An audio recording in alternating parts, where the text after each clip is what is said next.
Battle of the Little Bighorn. The Battle of the Little Bighorn, commonly referred to as Custer's Last Stand, was an armed engagement between combined forces of the Lakota, Northern Cheyenne, and Arapaho tribes, against the 7th Cavalry Regiment of the United States Army.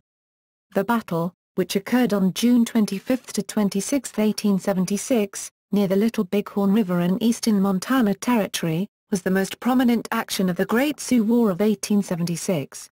It was an overwhelming victory for the Lakota, Northern Cheyenne, and Arapaho, led by several major war leaders, including Crazy Horse and Chief Gall, inspired by the visions of Sitting Bull.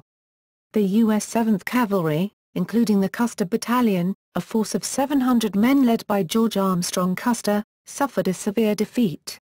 5 of the 7th Cavalry's companies were annihilated. Custer was killed, as were 2 of his brothers, a nephew, and a brother-in-law. The total U.S. casualty count, including scouts, was 268 dead and 55 injured. Public response to the Great Sioux War varied at the time. The battle, and Custer's actions in particular, have been studied extensively by historians. Background. Tension between the native inhabitants of the Great Plains and the encroaching settlers resulted in a series of conflicts known as the Sioux Wars. Even though many agreed to relocate to ever-shrinking reservations, some resisted. In 1875, Sitting Bull created the Sundance Alliance between the Lakota and the Cheyenne and a large number of agency Indians, who had slipped away from their reservations to join them. During a Sundance around June 5, 1876 on the Rosebud Creek in Montana, Sitting Bull reportedly had a vision of soldiers falling into his camp like grasshoppers from the sky. At the same time, military officials were conducting a summer campaign to force the Lakota and Cheyenne back to their reservations, using infantry and cavalry in a three-pronged approach. Colonel John Gibbon's column of 6 companies, A, B, E, H, I, and K, of the 7th Infantry and 4 companies, F, G, H, and L, of the 2nd Cavalry marched east from Fort Ellis in western Montana on March 30, to patrol the Yellowstone River. Brigadier General George Crook's column of 10 companies, A, B, C, D, E, F, G, I, L, and M, of the 3rd Cavalry, 5, A, B, D, E, and I, of the 2nd Cavalry, 2 companies, D and F, of the 4th Infantry, and 3 companies, C, G, and H, of the 9th Infantry, moved north from Fort Fetterman in the Wyoming Territory on May 29, marching toward the Powder River area. Brigadier General Alfred Terry's column, including 12 companies, A, B, C, D, E, F, G, H, I, K, L, and M, of the 7th Cavalry under Lieutenant Colonel George Armstrong Custer's immediate command, companies C and G of the 17th U.S. Infantry, and the Gatling Gun Detachment of the 20th Infantry departed westward from Fort Abraham Lincoln in the Dakota Territory on May 17. They were accompanied by teamsters and packers with 150 wagons and a large contingent of pack mules that reinforced Custer. Companies C, D, and I of the 6th U.S. Infantry, moved along the Yellowstone River from Fort Buford on the Missouri River to set up a supply depot, and joined Terry on May 29 at the mouth of the Powder River. They were later joined there by the steamboat Far West, which was loaded with 200 tons of supplies from Fort Lincoln. The coordination and planning began to go awry on June 17, 1876, when a Crook's column retreated after the Battle of the Rosebud. Surprised and, according to some accounts, astonished by the unusually large numbers of Native Americans in the battle, Crook held the field at the end of the battle but felt compelled by his losses to pull back, regroup and wait for reinforcements. Unaware of Crook's battle, Gibbon and Terry proceeded, joining forces in early June near the mouth of the Rosebud River. They reviewed Terry's plan calling for Custer's regiment to proceed south along the Rosebud, while Terry and Gibbon's united forces would move in a westerly direction toward the Bighorn and Little Bighorn Rivers. As this was the likely location of native encampments, all Army elements were to converge around June 26 or 27, attempting to engulf the Native Americans. On June 22, Terry ordered the 7th Cavalry, composed of 31 officers and 566 enlisted men under Custer, to begin a reconnaissance and pursuit along the Rosebud, with the prerogative to depart from orders upon seeing sufficient reason. Custer had been offered the use of Gatling guns, but declined, believing they would slow his command. While the Terry Gibbon column was marching toward the mouth of the Little Bighorn, on the evening of June 24, Custer's scouts arrived at an overlook known as the Crow's Nest, 14 miles, 23 kilometers, east of the Little Bighorn River. At sunrise on June 25, Custer's scouts reported they could see a massive pony herd and signs of the Native American village roughly 15 miles, 24 kilometers, in the distance.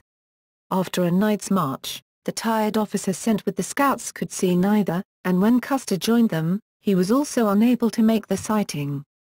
Custer's scouts also spotted the regimental cooking fires that could be seen from 10 miles, 16 kilometers, away, disclosing the regiment's position. Custer contemplated a surprise attack against the encampment the following morning of June 26, but he then received a report informing him several hostiles had discovered the trail left by his troops. Assuming his presence had been exposed, Custer decided to attack the village without further delay. On the morning of June 25, Custer divided his 12 companies into 3 battalions in anticipation of the forthcoming engagement. 3 companies were placed under the command of Major Marcus Reno, A, G, and M. And 3 were placed under the command of Captain Frederick Benton, H, D, and K. 5 companies, C, E, F, I, and L, remained under Custer's immediate command. The 12th, Company B, under Captain Thomas McDougall, had been assigned to escort the slower pack train carrying provisions and additional ammunition. Unknown to Custer, the group of Native Americans seen on his trail were actually leaving the encampment on the Bighorn and did not alert the village. Custer's scouts warned him about the size of the village, with Mitch Bowyer reportedly saying, "General, I have been with these Indians for 30 years, and this is the largest village I have ever heard of." Custer's overriding concern was that the Native American group would break up and scatter. The command began its approach to the village at noon and prepared to attack in full daylight. Prelude. 7th Cavalry Organization. The 7th Cavalry was created just after the American Civil War. Many men were veterans of the war, including most of the leading officers. A significant portion of the regiment has previously served 4.5 years at Fort Riley, Kansas, during which time it fought one major engagement and numerous skirmishes, experiencing casualties of 36 killed and 27 wounded. 6 other troopers had died of drowning and 51 from cholera epidemics. Half of the 7th Cavalry's companies had just returned from 18 months of constabulary duty in the Deep South, having been recalled to Fort Abraham Lincoln to reassemble the regiment for the campaign. About 20% of the troopers had been enlisted in the prior 7 months, 139 of an enlisted roll of 718, were only marginally trained, and had no combat or frontier experience. A sizable number of these recruits were immigrants from Ireland, England and Germany, just as many of the veteran troopers had been before their enlistments. Archaeological evidence suggests that many of these troopers were malnourished and in poor physical condition, despite being the best equipped and supplied regiment in the Army.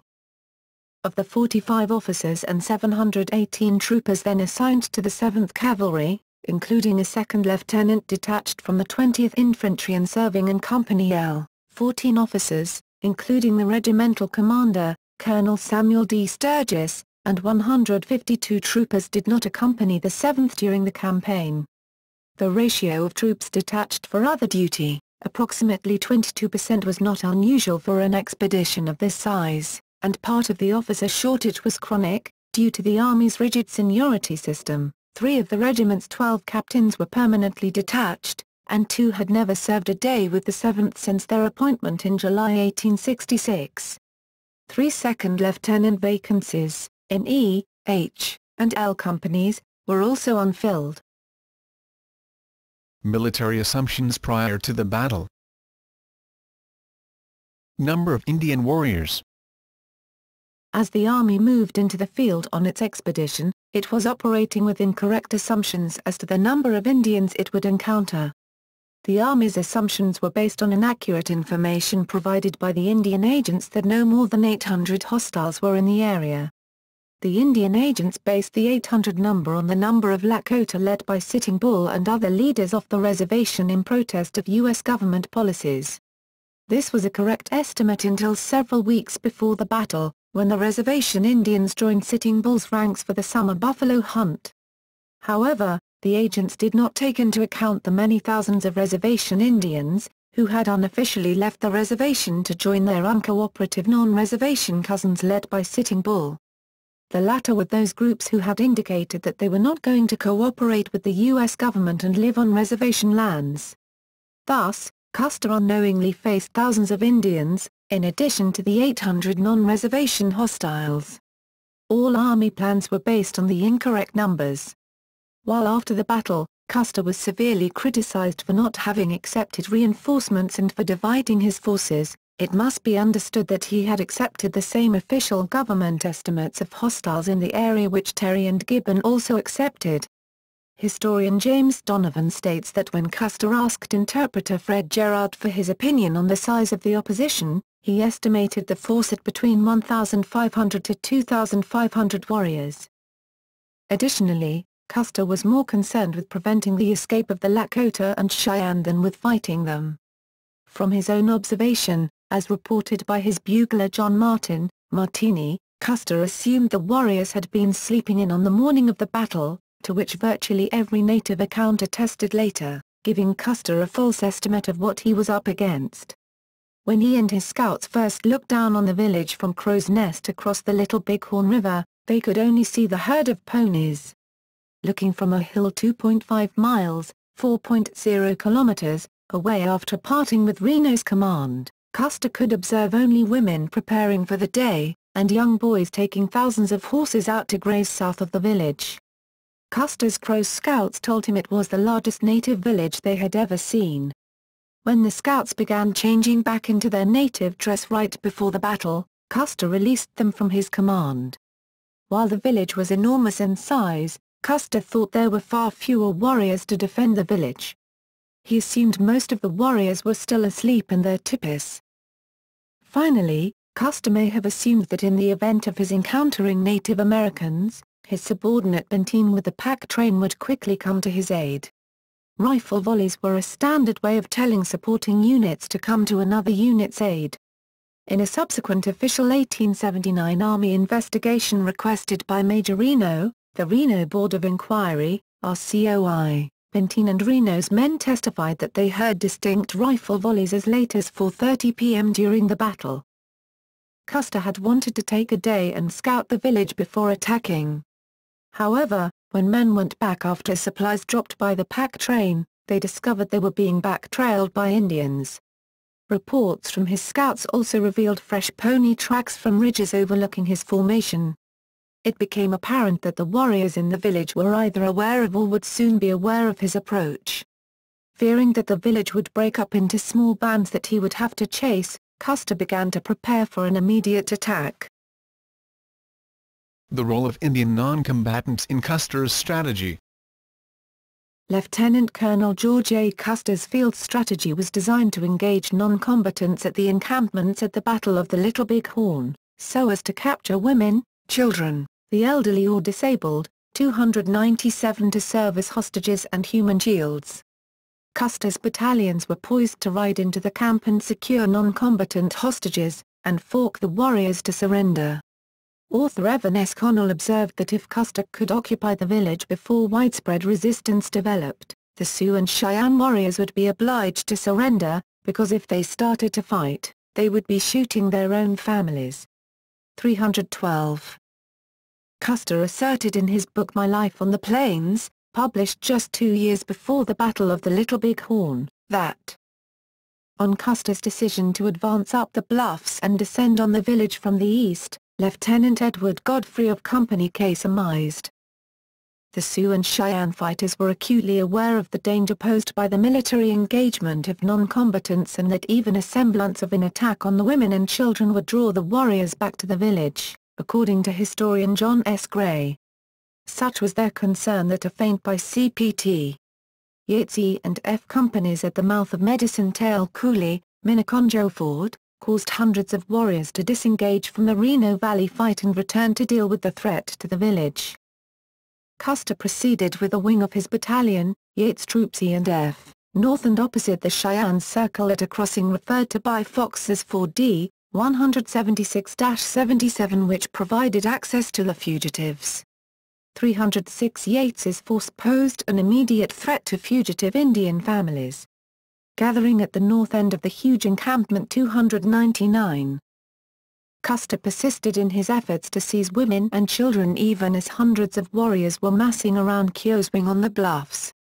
Yates' wing, descending to the Little Bighorn River at Ford D, encountered light resistance, 297 undetected by the Indian forces ascending the bluffs east of the village 298. Custer was almost within striking distance of the refugees before being repulsed by Indian defenders and forced back to Custer Ridge. Captain Robert G. Carter, writing to author W. A. Graham in 1925, discussed the vulnerability of U.S. Army troops to interception and destruction by Indian defenders, outside the context of the Indian villages. Battle participants. 7th Cavalry officers at the Battle of the Little Bighorn. Commanding Officer, Lieutenant Colonel George Armstrong Custer, killed. Major Marcus Reno, Adjutant, 1st Lieutenant William W. Cook, killed. Assistant Surgeon George Edwin Lord, killed. Acting Assistant Surgeon James Madison DeWolf, killed. Acting Assistant Surgeon Henry Rinaldo Porter, Chief of Scouts, 2nd Lieutenant Charles Varnum, detached from A Company, wounded. 2nd in command of Scouts, 2nd Lieutenant Luther Hare, detached from K Company, Pack Train Commander, 1st Lieutenant Edward Gustav Matthey, detached from M Company, A Company, Captain Mills Moylan, 1st Lieutenant Charles DeRudio, B Company, Captain Thomas McDougall, 2nd Lieutenant Benjamin Hodgson, killed. As Adjutant to Major Reno, C Company, Captain Thomas Custer, killed. 2nd Lieutenant Henry Moore Harrington, killed. D Company, Captain Thomas Weir, 2nd Lieutenant Winfield Edgerly, E Company, 1st Lieutenant Algernon Smith, killed. 2nd Lieutenant James G. Sturgis, killed. F Company, Captain George Yates, killed. 2nd Lieutenant William Rayleigh, killed. G Company, 1st Lieutenant Donald McIntosh, killed. 2nd Lieutenant George Wallace, H Company, Captain Frederick Benteen, 1st Lieutenant Francis Gibson, I Company, Captain Mills Keogh, killed. 1st Lieutenant James Porter, killed. K Company, 1st Lieutenant Edward Settle Godfrey, L Company, 1st Lieutenant James Calhoun, killed. 2nd Lieutenant John J. Crittenden, killed. M Company, Captain Thomas French. Native American leaders and warriors in the battle.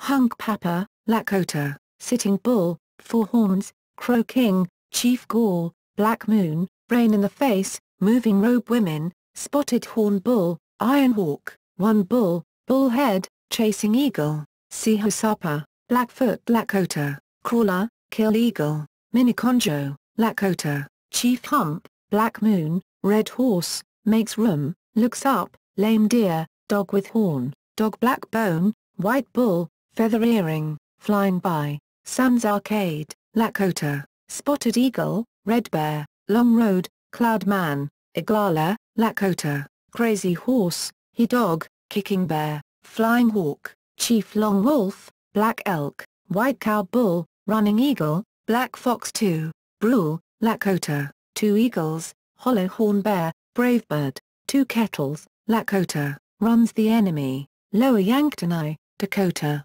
Thunder Bear, Medicine Cloud, Iron Bear, Long Tree, Waichpacute, Dakota, Ink Paduta, Sounds the Ground as He Walks, White Eagle, White Tracking Earth, Black Powder, Sioux Firearms Trader, Black Powder, Johann Smite, Northern Cheyenne, Two Moons, Wooden Leg, Old Bear, Lame White Man, American Horse, Brave Wolf, Antelope Women, Thunder Bull Big Nose, Yellow Horse, Little Shield, Horse Road, Bobtail Horse, Yellow Hare, Bear Walks on a Ridge, Black Hawk, Buffalo Calf Road Woman, Crooked Nose, Noisy Walking, Arapahos, Waterman, Sage, Left Hand, Yellow Eagle, Little Bird. Notable Scout interpreters in the battle. The 7th Cavalry was accompanied by a number of scouts and interpreters. Bloody Knife, Arikara Lakota Scout, killed. Bob-tailed Bull, Arikara Scout, killed. Boy Chief, Arikara Scout. Charlie Reynolds, Scout, killed. Curly, Crow Scout. Curling Head, Arikara Scout. Fred Gerard, Interpreter, Goes Ahead, Crow Scout. Goose, Arikara Scout, wounded in the hand by a 7th Cavalry trooper. Hairy Moccasin, Crow Scout. Half Yellow Face, leader of Crow Scouts, also known as paints half his face yellow, 46.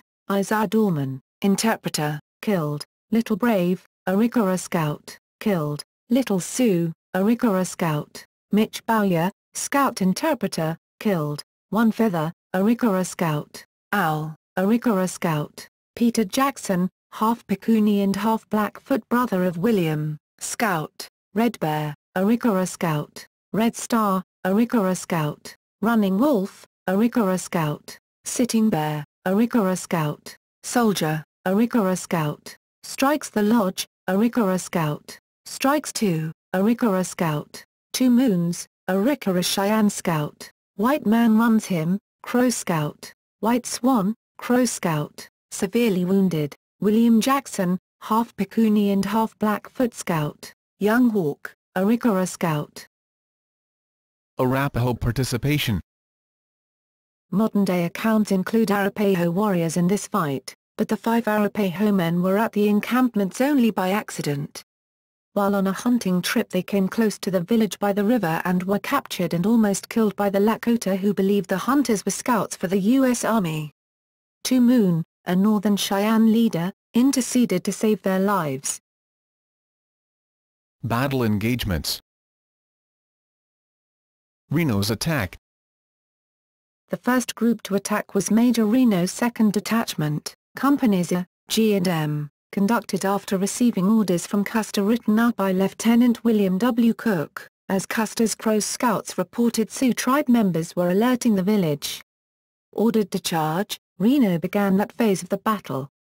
The orders, made without accurate knowledge of the village's size, location, or the warriors' propensity to stand and fight, had been to pursue the Native Americans and bring them to battle. Reno's force crossed the Little Bighorn at the mouth of what is today Reno Creek around 3 p.m. They immediately realized that the Lakota and Northern Cheyenne were present in force and not running away. Reno advanced rapidly across the open field towards the northwest, his movements masked by the thick bramble of trees that ran along the southern banks of the Little Bighorn River. The same trees on his front right shielded his movements across the wide field over which his men rapidly rode, first with 2 approximately 40-man companies abreast and eventually with all 3 charging abreast. The trees also obscured Reno's view of the Native American village until his force had passed that bend on his right front and was suddenly within arrow shot of the village. The teepees in that area were occupied by the Hunkpapa Sioux. Neither Custer nor Reno had much idea of the length, depth and size of the encampment they were attacking, as the village was hidden by the trees. When Reno came into the open in front of the south end of the village, he sent his Arikara and Crow Indian scouts forward on his exposed left flank. Realizing the full extent of the village's width, Reno quickly suspected what he would later call a trap, and stopped a few hundred yards short of the encampment. He ordered his troopers to dismount and deploy in a skirmish line, according to standard Army doctrine. In this formation, every 4th trooper held the horses for the troopers in firing position, with 5 to 10 yards separating each trooper, officers to their rear and troopers with horses behind the officers. This formation reduced Reno's firepower by 25%. As Reno's men fired into the village and killed, by some accounts, several wives and children of the Sioux leader, Chief Gall, in Lakota, mounted warriors began streaming out to meet the attack. With Reno's men anchored on their right by the impassable tree line and bend in the river, The Indians rode hard against the exposed left end of Reno's line. After about 20 minutes of long-distance firing, Reno had taken only one casualty, but the odds against him had risen. Reno estimated 5-1, and Custer had not reinforced him. Trooper Billy Jackson reported that by then, the Indians had begun massing in the open area shielded by a small hill to the left of the Reno's line and to the right of the Indian village. From this position the Indians mounted an attack of more than 500 warriors against the left and rear of Reno's line, turning Reno's exposed left flank. They forced a hasty withdrawal into the timber along the bend in the river. Here the Indians pinned Reno and his men down and set fire to the brush to try to drive the soldiers out of their position. After giving orders to mount, dismount and mount again, Reno told his men, "All those who wish to make their escape follow me," and led a disorderly route across the river toward the bluffs on the other side. The retreat was immediately disrupted by Cheyenne attacks at close quarters. Later Reno reported that 3 officers and 29 troopers had been killed during the retreat and subsequent fording of the river, with another officer and 13 to 18 men missing. Most of these men were left behind in the timber, although many eventually rejoined the detachment. Reno's hasty retreat may have been precipitated by the death of Reno's Arikara scout Bloody Knife, who had been shot in the head as he sat on his horse next to Reno, his blood and brains splattering the side of Reno's face. Reno and Benton on Reno Hill. Atop the bluffs, known today as Reno Hill, Reno's shaken troops were joined by Captain Benton's column, Companies D, H and K, arriving from the south. This force had been on a lateral scouting mission when it had been summoned by Custer's messenger, Italian bugler John Martin, Giovanni Martini, with the handwritten message, "Come on. Big village, be quick. Bring packs." Packs referring to ammunition, meaning that by this time Custer was most likely aware of the large numbers of natives they were having to face. Benton's coincidental arrival on the bluffs was just in time to save Reno's men from possible annihilation. Their detachments were reinforced by McDougall's Company B and the pack train. The 14 officers and 340 troopers on the bluffs organized an all-around defense and dug rifle pits using whatever implements they had among them, including knives. This practice had become standard during the last year of the American Civil War, with both Union and Confederate troops utilizing knives, eating utensils, mess plates and pans, to dig effective battlefield fortifications.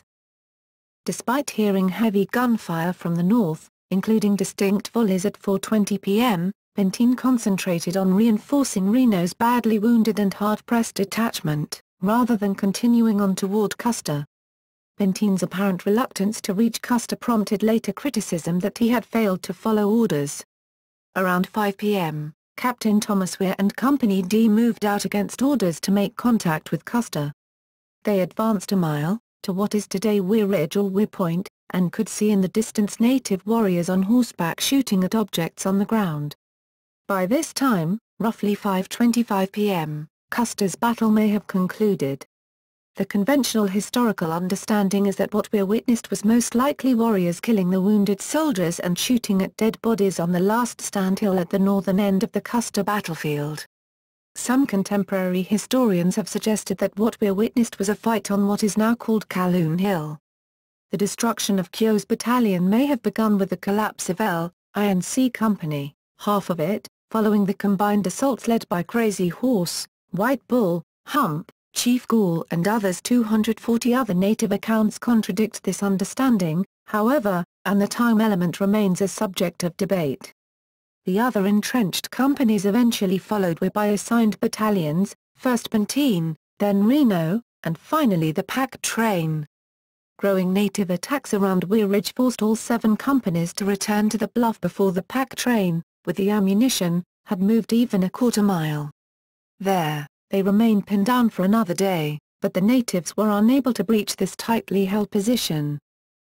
Benton displayed calmness and courage by exposing himself to native fire and was hit in the heel of his boot by a native bullet.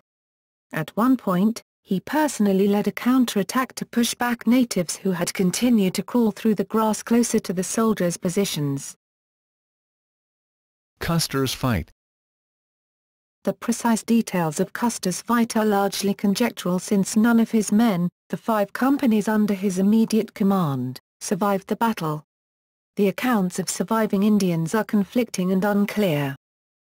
While the gunfire heard on the bluffs by Reno and Benton's men was probably from Custer's fight, the soldiers on Reno Hill were unaware of what had happened to Custer until General Terry's arrival on June 27. They were reportedly stunned by the news. When the army examined the Custer battle site, soldiers could not determine fully what had transpired. Custer's force of roughly 210 men had been engaged by the Lakota and northern Cheyenne about 3.5 miles, 6 kilometers, to the north. Evidence of organized resistance included apparent breastworks made of dead horses on Custer Hill. By this time, the Lakota and Cheyenne had already removed most of their dead from the field. The soldiers identified the 7th Cavalry's dead as best as possible and hastily buried them where they fell. By the time troops came to recover the bodies, they found most of the dead stripped of their clothing, ritually mutilated, and in an advanced state of decomposition, making identification of many impossible. Custer was found with shots to the left chest and left temple. Either wound would have been fatal, though he appeared to have bled from only the chest wound, meaning his head wound may have been delivered post-mortem. He also suffered a wound to the arm. Some Lakota oral histories assert that Custer committed suicide to avoid capture and subsequent torture, though this is usually discounted since the wounds were inconsistent with his known right-handedness. Other native accounts note several soldiers committing suicide near the end of the battle. His body was found near the top of Custer Hill, which also came to be known as Last Stand Hill. There the United States erected a tall memorial obelisk inscribed with the names of the 7th Cavalry's casualties. Several days after the battle, Curley, Custer's Crow scout who had left Custer near Medicine Tail Coulee, recounted the battle, reporting that Custer had attacked the village after attempting to cross the river. He was driven back, retreating toward the hill where his body was found. As the scenario seemed compatible with Custer's aggressive style of warfare and with evidence found on the ground, it was the basis of many popular accounts of the battle. According to Pretty Shield, the wife of Goes Ahead, another Crow scout for the 7th Cavalry, Custer was killed while crossing the river. And he died in the water of the Little Bighorn, with 2 bodies, and the blue soldier carrying his flag 136. In this account, Custer was allegedly killed by a Lakota called Big Nose 141. However, in Chief Gall's version of events, as recounted to Lieutenant Edward Settle Godfrey, Custer did not attempt to ford the river and the nearest that he came to the river or village was his final position on the ridge 380. Chief Gall's statements were corroborated by other Indians, notably the wife of Spotted Horn. Bull 379. Given that no bodies of men or horses were found anywhere near the ford, Godfrey himself concluded that Custer did not go to the ford with any body of men. 380. Cheyenne oral tradition credits Buffalo Calf Road woman with striking the blow that knocked Custer off his horse before he died. Custer at Minneconjou Ford. Having isolated Reno's force and driven them away from the encampment, the bulk of the native warriors were free to pursue Custer. The route taken by Custer to his last stand remains a subject of debate. One possibility is that after ordering Reno to charge, Custer continued down Reno Creek to within about a half-mile, 800 m, of the Little Bighorn, but then turned north, and climbed up the bluffs, reaching the same spot to which Reno would soon retreat. From this point on the other side of the river, he could see Reno charging the village. Riding north along the bluffs, Custer could have descended into a drainage called Medicine Tail Coulee, which led to the river. Some historians believe that part of Custer's force descended the coulee, going west to the river and attempting unsuccessfully to cross into the village. According to some accounts, a small contingent of Indian sharpshooters opposed this crossing. White Cow Bull claimed to have shot a leader wearing a buckskin jacket off his horse in the river. While no other Indian account supports this claim, if White Bull did shoot a buckskin-clad leader off his horse, some historians have argued that Custer may have been seriously wounded by him. Some Indian accounts claim that besides wounding one of the leaders of this advance, a soldier carrying a company guidon was also hit. troopers had to dismount to help the wounded men back onto their horses. 117-19 The fact that each of the non-mutilation wounds to Custer's body, a bullet wound below the heart and a shot to the left temple, would have been instantly fatal casts doubt on his being wounded and remounted. Reports of an attempted fording of the river at Medicine Tail Coulee might explain Custer's purpose for Reno's attack, that is, a coordinated hammer and anvil maneuver, with Reno's holding the Indians at bay at the southern end of the camp, while Custer drove them against Reno's line from the north. Other historians have noted that if Custer did attempt to cross the river near Medicine Tail Coulee, he may have believed it was the north end of the Indian camp, although it was only the middle. Some Indian accounts, however, place the northern Cheyenne encampment and the north end of the overall village to the left, and south, of the opposite side of the crossing. 10-20 The location of the north end of the village remains in dispute, however. Edward Curtis, the famed ethnologist and photographer of the Native American Indians, made a detailed personal study of the battle, interviewing many of those who had fought or taken part in it. First he went over the ground covered by the troops with the Three Crows Scouts. White Man Runs Him, Goes Ahead, and Hairy Moccasin, and then again with Two Moons and a party of Cheyenne warriors. He also visited the Lakota country and interviewed Red Hawk, whose recollection of the fight seemed to be particularly clear. 44 Finally, he went over the battlefield once more with the Three Crows Scouts, but also accompanied by General Charles Woodruff, as I particularly desired that the testimony of these men might be considered by an experienced Army officer.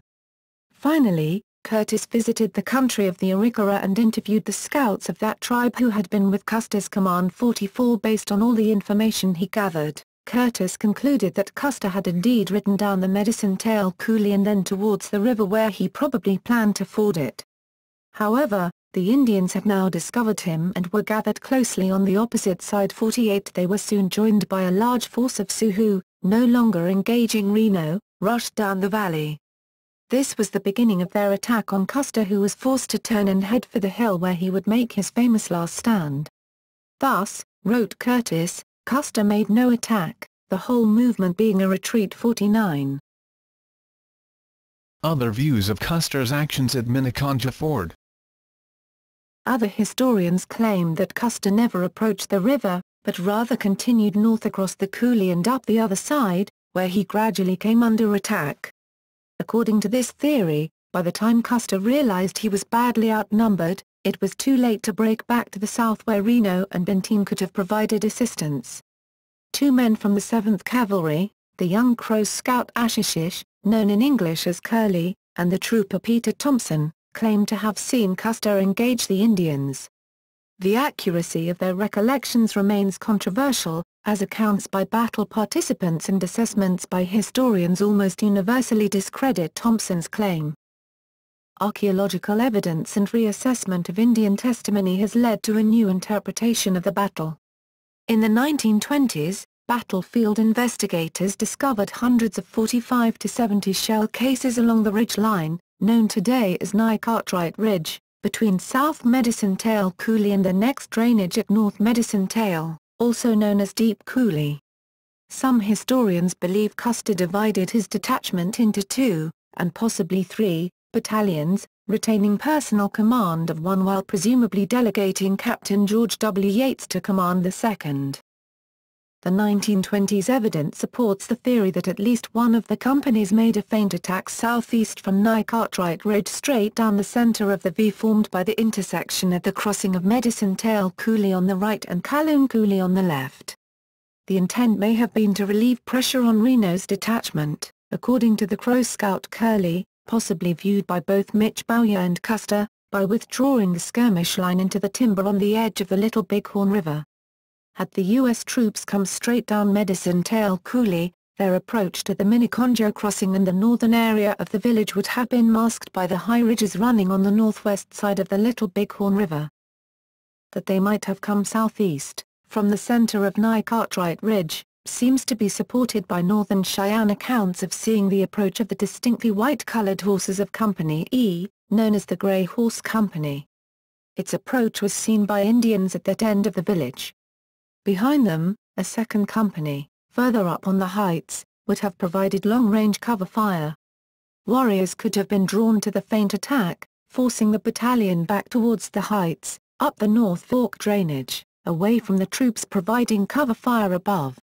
The covering company would have moved towards a reunion, delivering heavy volley fire and leaving the trail of expended cartridges discovered 50 years later. The Last Stand. In the end, the hilltop was probably too small to accommodate the survivors and wounded. Fire from the southeast made it impossible for Custer's men to secure a defensive position all around Last Stand Hill, where the soldiers put up their most dogged defense. According to Lakota accounts, far more of their casualties occurred in the attack on Last Stand Hill than anywhere else.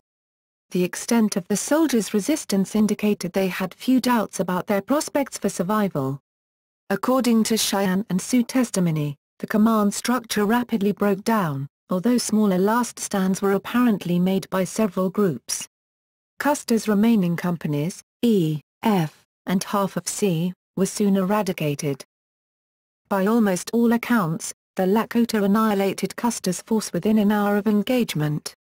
David Humphreys Miller, who between 1935 and 1955 interviewed the last Lakota survivors of the battle, wrote that the Custer fight lasted less than 1/2 hour.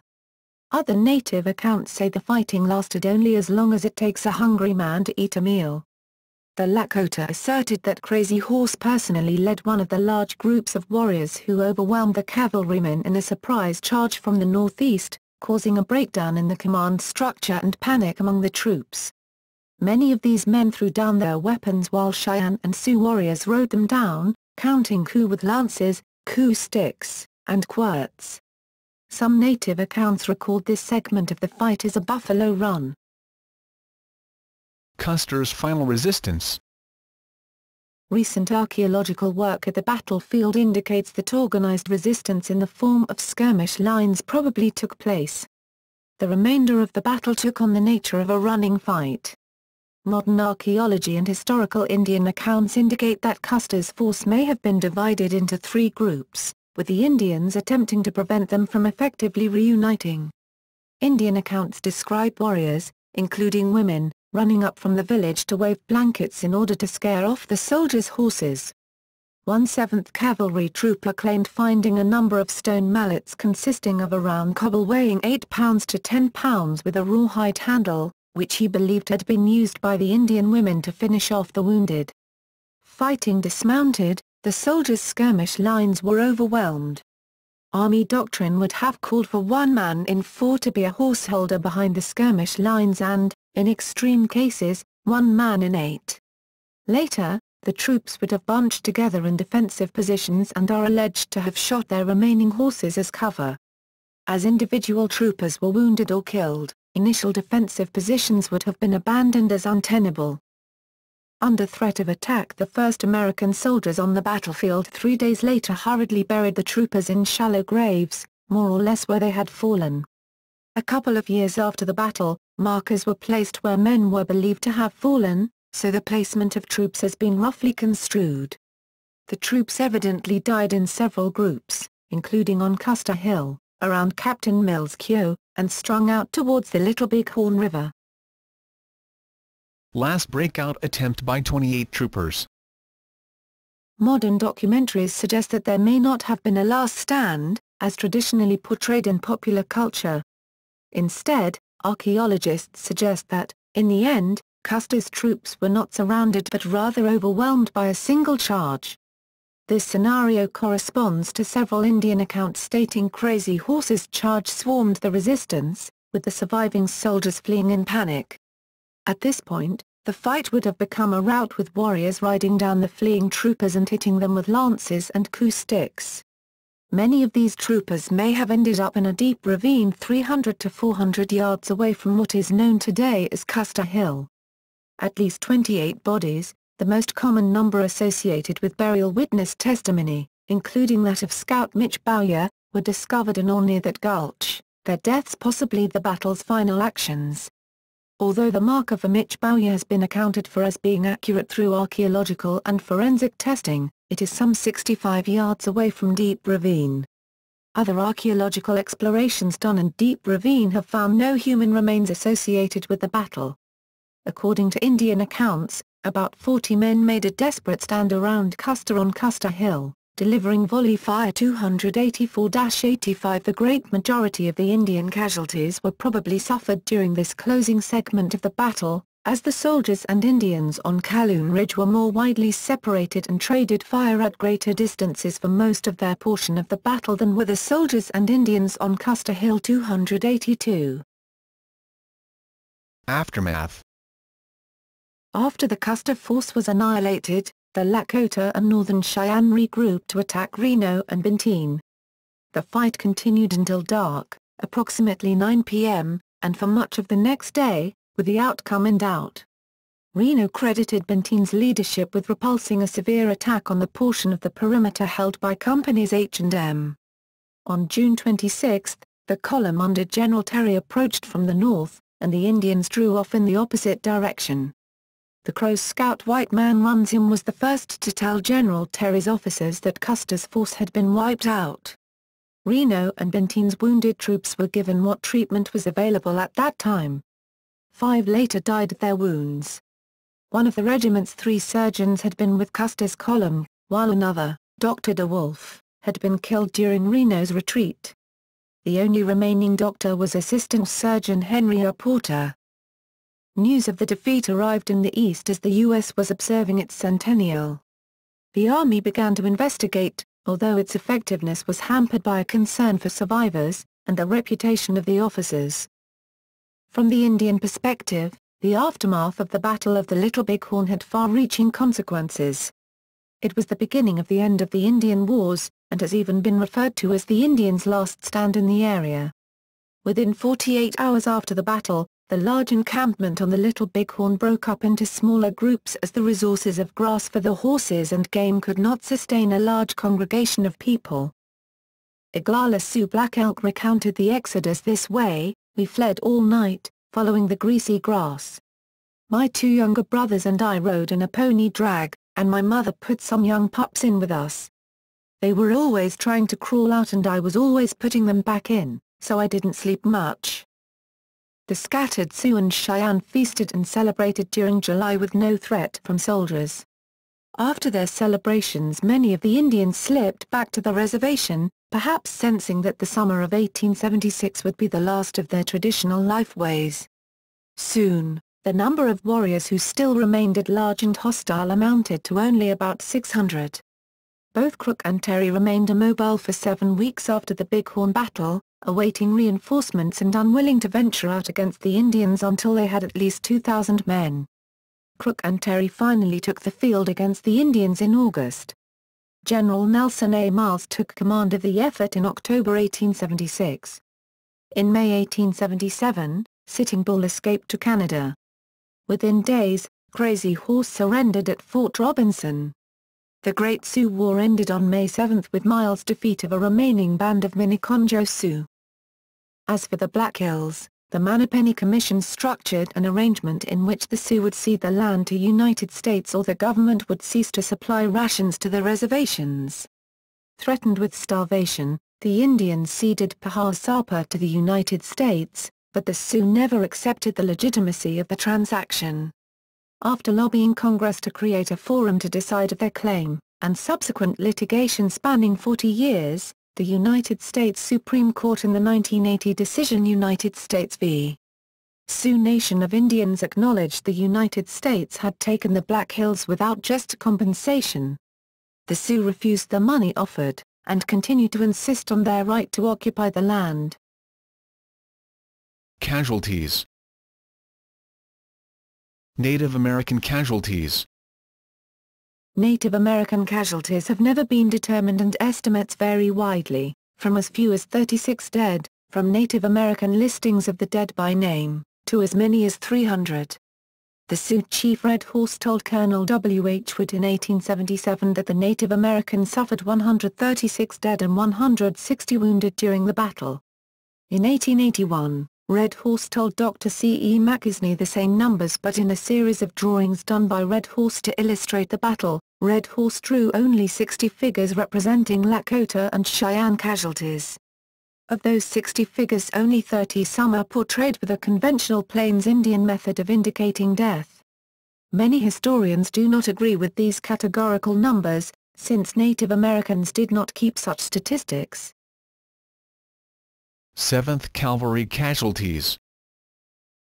The 7th Cavalry suffered 52% casualties, 16 officers and 242 troopers killed or died of wounds, 1 officer and 51 troopers wounded. Every soldier in the 5 companies with Custer was killed. 3 Indian scouts and several troopers had left that column before the battle.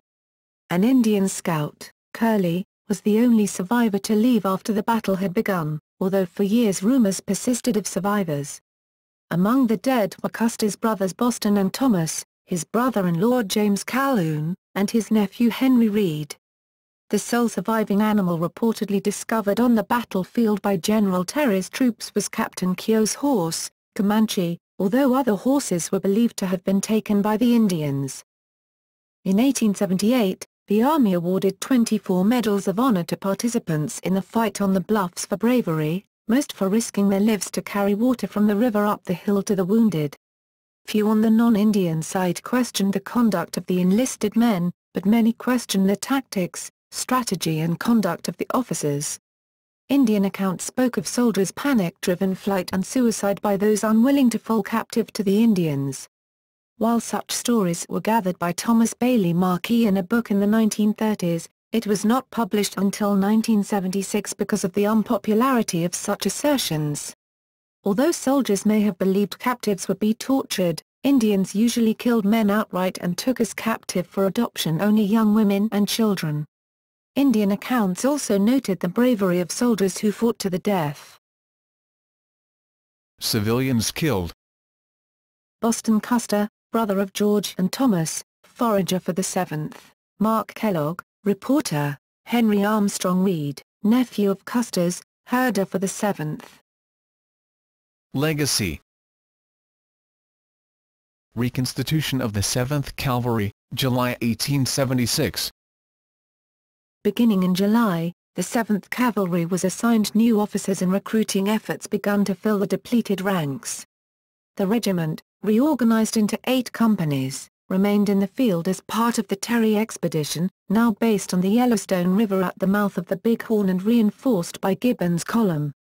On August 8, 1876, after Terry was further reinforced with the 5th Infantry, the expedition moved up Rosebud Creek in pursuit of the Lakota. It met with Crook's command, similarly reinforced, and the combined force, almost 4,000 strong, followed the Lakota Trail northeast toward the Little Missouri River. Persistent rain and lack of supplies forced the column to dissolve and return to its varying starting points. The 7th Cavalry returned to Fort Abraham Lincoln to reconstitute. The expansion of the U.S. Army. The U.S. Congress authorized appropriations to expand the Army by 2,500 men to meet the emergency after the defeat of the 7th Cavalry. For a session, the Democratic Party-controlled House of Representatives abandoned its campaign to reduce the size of the Army. Word of Custer's fate reached a 44th United States Congress as a conference committee was attempting to reconcile opposing appropriations bills approved by the House and the Republican Senate. They approved a measure to increase the size of cavalry companies to 100 enlisted men on July 24. The committee temporarily lifted the ceiling on the size of the Army by 2,500 on August 15. Battle controversies. Reno's conduct. The Battle of the Little Bighorn was the subject of an 1879 U.S. Army Court of Inquiry in Chicago, held at Reno's request, during which his conduct was scrutinized. Some testimony by non-Army officers suggested that he was drunk and a coward. The court found Reno's conduct to be without fault. Since the battle, Thomas Rosser, James O'Kelly, and others continued to question the conduct of Reno due to his hastily ordered retreat. Defenders of Reno at the trial noted that, while the retreat was disorganized, Reno did not withdraw from his position until it became apparent that he was outnumbered and outflanked by the Indians. Contemporary accounts also point to the fact that Reno's scout, Bloody Knife, was shot in the head, spraying him with blood, possibly increasing his own panic and distress. Custer's errors. General Terry and others claim that Custer made strategic errors from the start of the campaign. For instance, he refused to use a battery of Gatling guns, and turned down General Terry's offer of an additional battalion of the 2nd Cavalry. Custer believed that the Gatling guns would impede his march up the Rosebud and hamper his mobility. His rapid march en route to the Little Bighorn averaged nearly 30 miles, 48 kilometers, a day, so his assessment appears to have been accurate. Custer planned to live and travel like Indians. In this manner the command will be able to go wherever the Indians can, he wrote in his Herald Dispatch. By contrast, each Gatling gun had to be hauled by 4 horses, and soldiers often had to drag the heavy guns by hand over obstacles. Each of the heavy, hand-cranked weapons could fire up to 350 rounds a minute, an impressive rate, but they were known to jam frequently. During the Black Hills expedition 2 years earlier, a Gatling gun had turned over, rolled down a mountain, and shattered to pieces. Lieutenant William Lowe, commander of the artillery detachment, was said to have almost wept when he learned he had been excluded from the strike force. Custer believed that the 7th Cavalry could handle any Indian force and that the addition of the 4 companies of the 2nd would not alter the outcome. When offered the 2nd Cavalry, he reportedly replied that the 7th could handle anything. There is evidence that Custer suspected that he would be outnumbered by the Indians, although he did not know by how much. By dividing his forces, Custer could have caused the defeat of the entire column, had it not been for Benton's and Reno's linking up to make a desperate yet successful stand on the bluff above the southern end of the camp. The historian James Donovan believed that Custer's dividing his force into 4 smaller detachments, including the pack train, can be attributed to his inadequate reconnaissance. He also ignored the warnings of his Crow scouts and Charlie Reynolds. By the time the battle began, Custer had already divided his forces into 3 battalions of differing sizes, of which he kept the largest. His men were widely scattered and unable to support each other. Wanting to prevent any escape by the combined tribes to the south, where they could disperse into different groups, Custer believed that an immediate attack on the south end of the camp was the best course of action. Admiration for Custer. Criticism of Custer was not universal. While investigating the battlefield, Lieutenant General Nelson A. Miles wrote in 1877, "The more I study the moves here, the more I have admiration for Custer." Facing major budget cutbacks, the U.S. Army wanted to avoid bad press and found ways to exculpate Custer. They blamed the defeat on the Indians' alleged possession of numerous repeating rifles and the overwhelming numerical superiority of the warriors. The widowed Elizabeth Bacon Custer, who never remarried, wrote 3 popular books in which she fiercely protected her husband's reputation. She lived until 1933, thus preventing much serious research until most of the evidence was long gone.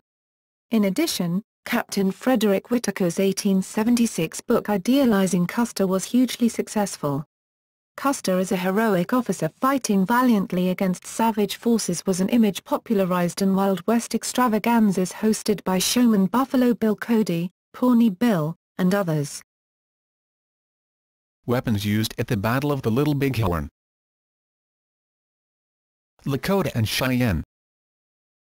The Lakota and Cheyenne warriors that opposed Custer's forces possessed a wide array of weaponry, from Stone Age war clubs and lances to the most advanced firearms of the day. The typical firearms carried by the Lakota and Cheyenne combatants were muzzle loaders, more often a cap-lock smoothbore, the so-called Indian trade musket or lemon guns distributed to Indians by the U.S. government at treaty conventions. Less common were surplus .58 caliber rifled muskets of American Civil War vintage such as the Enfield and Springfield. Metal cartridge weapons were prized by native combatants, such as the Henry and the Spencer lever-action rifles, as well as Sharp's breech loaders. Bow and arrows were utilized by younger braves in lieu of the more potent firearms. Effective up to 30 yards, 27 meters, the arrows could readily maim or disable an opponent. Sitting Bull's forces had no assured means to supply themselves with firearms and ammunition. Nonetheless, They could usually procure these through post traders, licensed or unlicensed, and from gun runners who operated in the Dakota Territory. A horse or a mule for a repeater. Buffalo hides for ammunition. Custer's highly regarded guide, Lonesome Charlie Reynolds, informed his superior in early 1876 that Sitting Bull's forces were amassing weapons, including numerous Winchester repeating rifles and abundant ammunition. Of the guns owned by Lakota and Cheyenne fighters at the Little Bighorn, approximately 200 were repeating rifles, corresponding to about 1 of 10 of the encampment's 2,000 able-bodied fighters who participated in the battle. 7th Cavalry. The troops under Custer's command carried 2 regulation firearms authorized and issued by the U.S. Army in early 1876, the breech-loading, single-shot Springfield Model 1873 carbine, and the 1873 Colt single-action revolver. The regulation M1860 saber, or long knives were not carried by troopers upon Custer's order. With the exception of a number of officers and scouts who opted for personally owned and more expensive rifles and handguns, the 7th Cavalry was uniformly armed. Ammunition allotments provided 100 carbine rounds per trooper, carried on an cartridge belt and in saddlebags on their mounts. An additional 50 carbine rounds per man were reserved on the pack train that accompanied the regiment to the battlefield. Each trooper had 24 rounds for his Colt handgun. The opposing forces, though not equally matched in the number and type of arms, were comparably outfitted, and neither side held an overwhelming advantage in weaponry. Lever-action repeaters versus single-action breech-loaders. 200 or more Lakota and Cheyenne combatants are known to have been armed with Henry, Winchester, or similar lever-action repeating rifles at the battle. Virtually every trooper in the 7th Cavalry fought with the single-shot, breech-loading Springfield carbine and the Colt revolver. Historians have asked whether the repeating rifles conferred a distinct advantage on Sitting Bull's villagers that contributed to their victory over Custer's carbine-armed soldiers. Historian Michael L. Lawson offers a scenario based on archaeological collections at the Henryville site, which yielded plentiful Henry rifle cartridge casings from approximately 20 individual guns.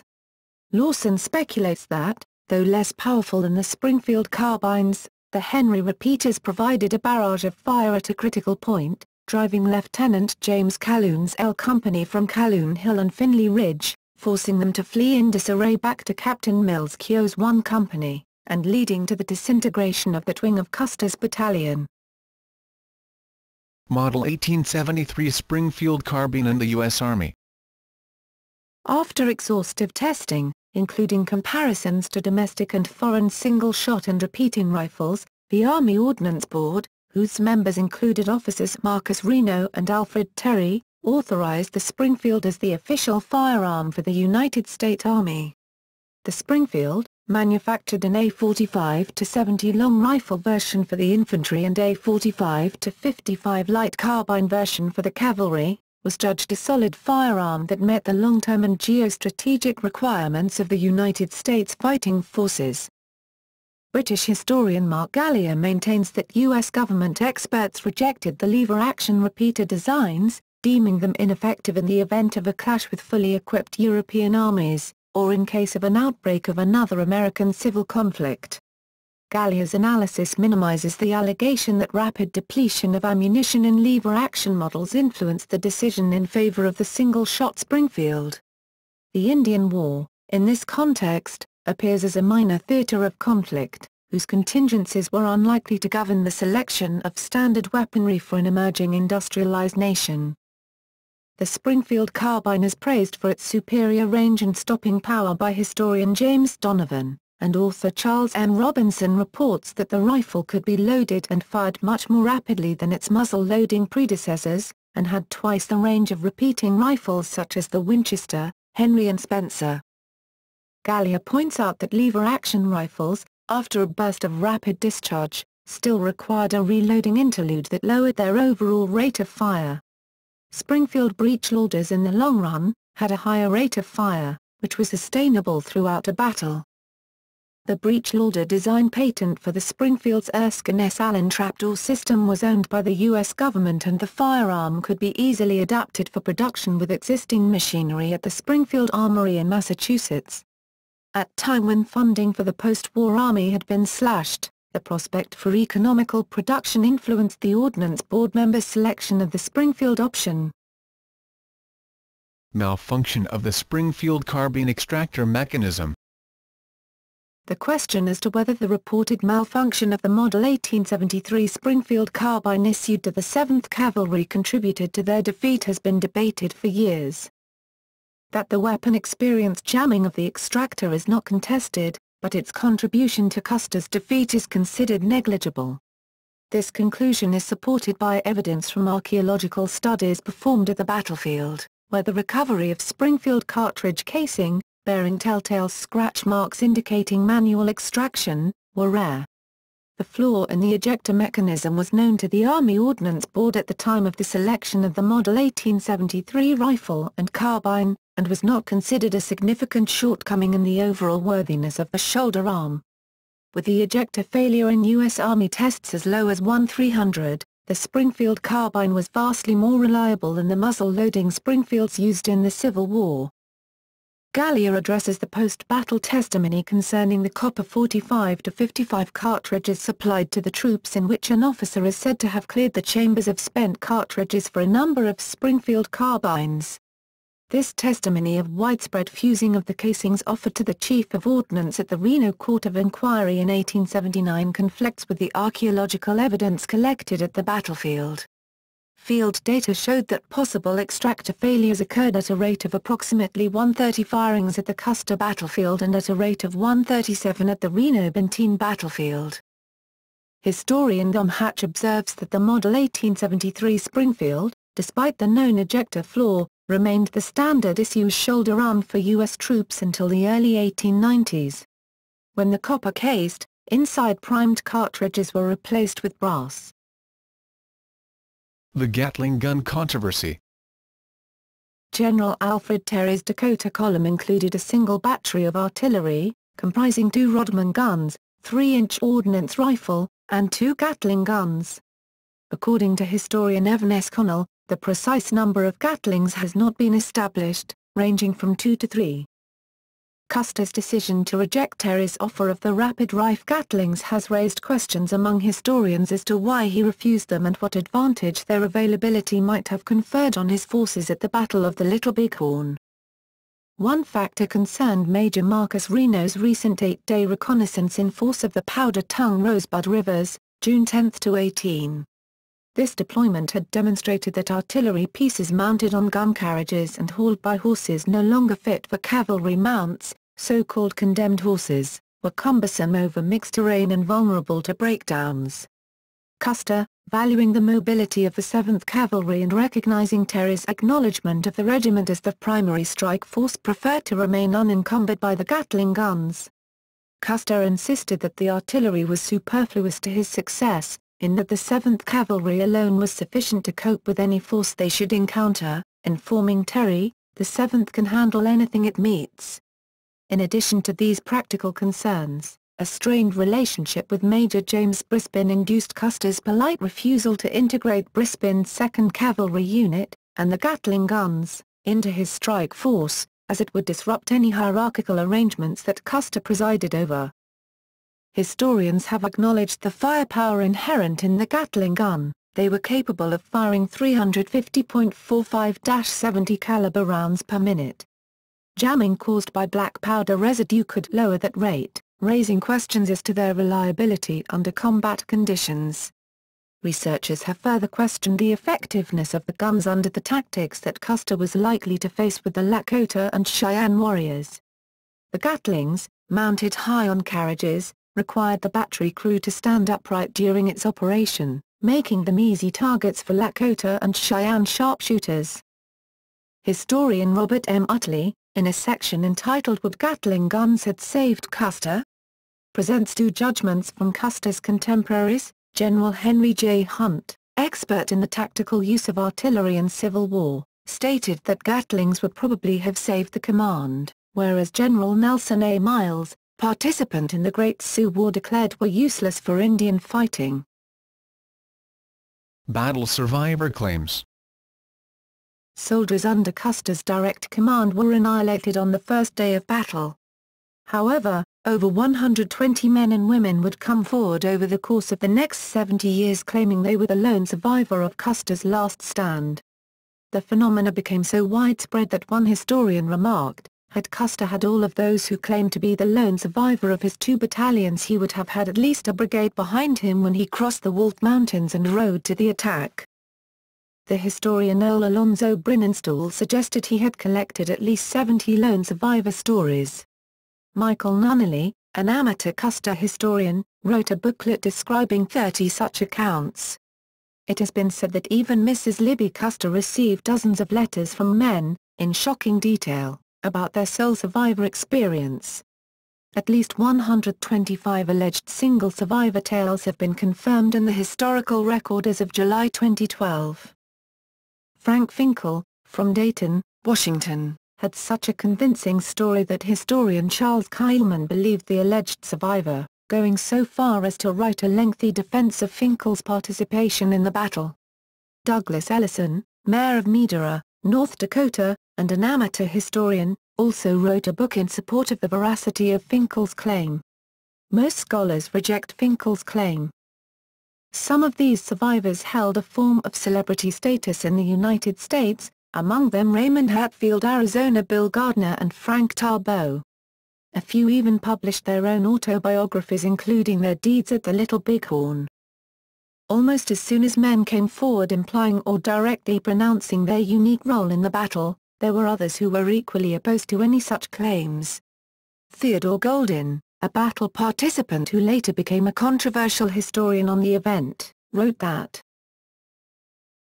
Battlefield preservation.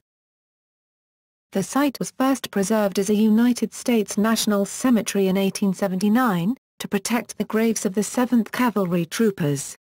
In 1946 it was redesignated as the Custer Battlefield National Monument, reflecting its association with the general. In 1967, Major Marcus Reno was reinterred in the cemetery with honors, including an 11-gun salute. In the late 20th century, recognizing the larger history of the battle between two cultures, Congress in 1991 renamed the site the Little Bighorn Battlefield National Monument. United States memorialization on the battlefield began in 1879 with a temporary monument to U.S. dead. In 1881 the current marble obelisk was erected in their honor. In 1890 marble blocks were added to mark the places where the U.S. cavalry soldiers fell. Nearly 100 years later, ideas about the meaning of the battle have become more inclusive. The United States government acknowledged that Native American sacrifices also deserved recognition at the site. The 1991 bill changing the name of the national monument also authorized an Indian memorial to be built near Last Stand Hill in honor of Lakota and Cheyenne warriors. The commissioned work by native artist Colleen Kutzschall is shown in the photograph at right. On Memorial Day 1999, in consultation with tribal representatives, the U.S. added 2 red granite markers to the battlefield to note where Native American warriors fell. As of December 2006, a total of 10 warrior markers have been added, 3 at the Reno Benton Defense Site, 7 on the Little Bighorn battlefield. Battle of the Little Bighorn in popular culture. In paintings. In 1896, Anheuser-Busch commissioned from Otto Becker a lithographed, modified version of Cassilie Adams' painting Custer's Last Fight, which was distributed as a print to saloons all over America. It is reputed to still be in some bars today. Edgar Samuel Paxson completed his painting Custer's Last Stand in 1899. In 1963 Harold McCracken, the noted historian and Western art authority, deemed Paxson's painting the best pictorial representation of the battle, and from a purely artistic standpoint, one of the best if not the finest pictures which have been created to immortalize that dramatic event. Noted artist Charles Marion Russell painted the Custer fight in 1903, concentrating on the Indians. In 1996 Alan Marden completed one of his most significant works, The Battle of Greasy Grass, which remains in the permanent collection of the Buffalo Bill Historical Center and the Whitney Gallery of Western Art in Cody, Wyoming. In film, television and on radio. In 1912, the first movie about the battle titled Custer's Last Fight was released. In 1916, Britain of the Seventh was released in the U.S. starring Darwin Carr. In 1927, Little Bighorn opened in theaters in the U.S. featuring Roy Stewart and John Beck as Custer. The 1936 film serial Custer's Last Stand is a heavily fictionalized version of events leading up to the battle. They Died with Their Boots On, 1941, was a highly fictionalized account of the battle with Custer portrayed by Errol Flynn. In the 1954 Western Sitting Bull, Chief Sitting Bull of the Sioux tribe is forced by the Indian-hating General Custer to react with violence, resulting in the famous Last Stand at Little Bighorn. On November 21, 1953, the radio series Gunsmoke broadcast an episode called Custer that featured a young murderer getting away with his crime, only to be fatefully stationed with Custer and the 7th Cavalry on their way to the Little Bighorn.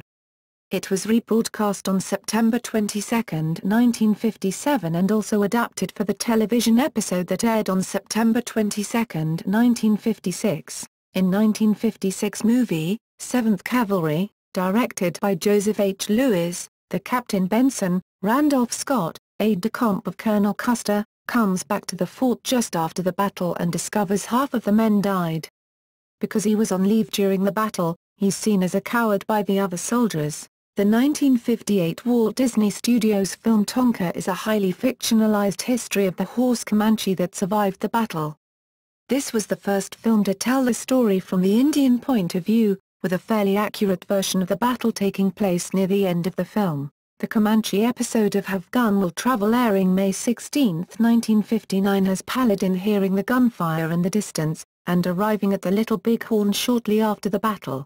In a 1963 episode of The Twilight Zone titled The Seventh is Made Up of Phantoms, 3 members of a modern National Guard troop suddenly join the battle on the side of Custer but are unable to use their M5 Stuart tank. The 1965 film The Great Sioux Massacre stars Philip Carey as Custer and Darren McGavin as Captain Benton, called Benton in this film. A 1966 episode of The Time Tunnel titled Massacre, the time travelers try to stop the battle by warning each side of the consequences. A 1967 television series Custer, starring Wayne Maunder in the title role, lasted 17 episodes before cancellation. The 1967 film Custer of the West stars Robert Shaw as Custer and concludes with the Little Bighorn battle. The 1970 film Little Big Man portrays a manic and somewhat psychotic Custer, Richard Mulligan, realizing to his horror that he and his command are being wiped out.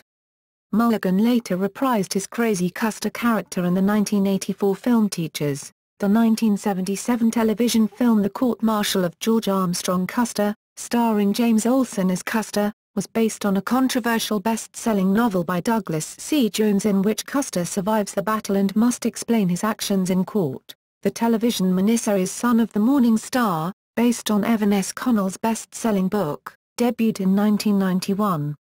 A film recounted the story of Custer, Gary Cole, and the Battle of the Little Bighorn.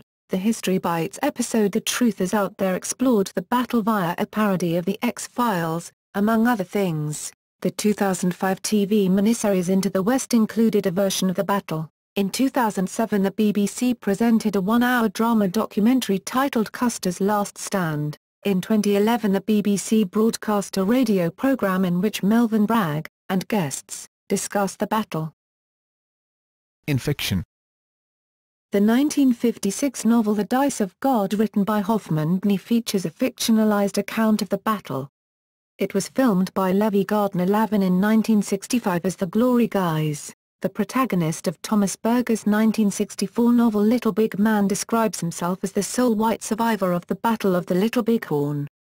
While not the focus of the book, the battle serves as the climactic episode of the narrative. George MacDonald Fraser placed his fictional anti-hero Flashman at the battle in his book Flashman and the Redskins. Frederick J. Caventon wrote A Road We Do Not Know, a novel of Custer at the Little Bighorn in 1996. Marching to Valhalla, a novel of Custer's last days was written by Michael Blake, who also wrote Dances with Wolves.